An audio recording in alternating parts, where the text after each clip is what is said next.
Domenica 8 giugno, Pentecoste. È il 159° giorno dall'inizio dell'anno, ne mancano 206 al termine. Il sole sorge alle 5:21 e tramonta alle 20:59. La luna si leva alle 18:33 e tramonta alle 3:21.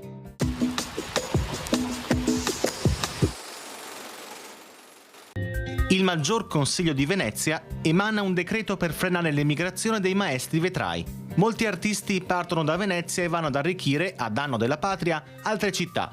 Tutti quelli che emigreranno siano banditi e rimpatriando non possano più lavorare vetri in Venezia o nello Stato Veneto. Quelli che ora lavorano nelle fornaci di Treviso, Padova, Vicenza, Mantova, Ferrara, Ravenna, Ancona e Bologna, sorte da poco, devono rientrare immediatamente a Venezia.